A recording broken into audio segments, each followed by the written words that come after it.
নমস্কার, আমি সঞ্চিতা। তো অনেক দিন পর আবার একটা ভিডিও নিয়ে আসলাম। তো আজকে আমি বানিয়েছিলাম ইলিশ মাছের ভাপা। তো সেটাই একটা ভিডিও বানিয়েছিলাম, তো শেয়ার করছি। তো আমি প্রথমে মাছগুলোকে ভালো করে ধুয়ে নিয়েছি। ধুয়ে অল্প একটু নুন আর হলুদ একটু মাখিয়ে নিচ্ছি। তো নুনটা কিন্তু একটু বুঝেই দিতে হবে, জাস্ট একটুখানি আমি দিয়েছি, কেননা পরে আবার যেহেতু নুন অ্যাড হবে, তাই অল্প পরিমাণে নুনটা আমি দিয়েছি। দিয়ে ভালো করে এগুলোকে নুন হলুদ মাখিয়ে নিয়েছি।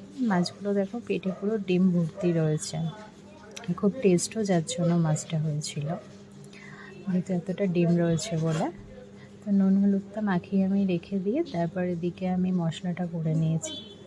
আমি কাঁচা লঙ্কা, নুন, হলুদ আর সর্ষে নিয়ে নিয়েছি। কালো সর্ষে দিয়ে আমি করেছি এটা, তোমরা চাইলে সাদা কালো সর্ষে দিয়ে করলেও ভালো লাগে। তো কালো সর্ষের বলে ঝাঁঝটা নাকি বেশি হয়, তাই জন্য আমি কালো সর্ষেটা দিয়েই করেছি।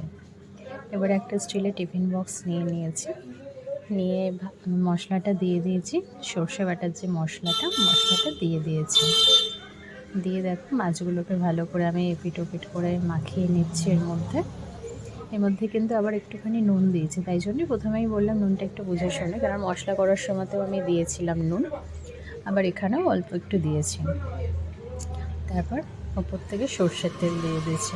নুন হলুদ একটু সর্ষের তেল দিয়ে মাছগুলোকে টিফিন বক্সের মধ্যে ভালো করে মাখিয়ে নিয়েছি। তো দেখবে মাছগুলো যাতে টিফিন বক্সের সাথে লেগে থাকে, তাহলে ভাপাটা বেশ ভালো হবে আর কি। দিয়ে এবারে ওপর থেকে কতগুলো আমি কাঁচা লঙ্কা দিয়ে দিয়েছি। কাঁচা লঙ্কাটা দেওয়া থাকলে কি হবে, ওটাও তো ভাপা হয়ে যাবে, ভাবে ভাবে হয়ে যাবে কাঁচা লঙ্কাটা।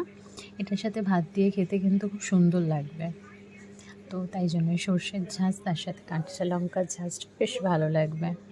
এদিকে আমি একটা পাত্রের মধ্যে জল নিয়ে নিয়েছি, নিয়ে একটা স্ট্যান্ড বসিয়ে দিয়েছি। তো জলটার মধ্যে স্ট্যান্ডটা অর্ধেক ডুবে আছে, অর্ধেক একটু ওপরে রয়েছে। দিয়ে এবার টিফিন বক্সটা বসিয়ে পাত্রটাকে আমি একটা ঢাকা দিয়ে দিয়েছি। তো ঢাকা দিয়ে আমি 20 থেকে 30 মিনিট মতন করে নিয়েছি। তারপরে দেখো রেডি হয়ে গেছে আমার ইলিশ ভাপা।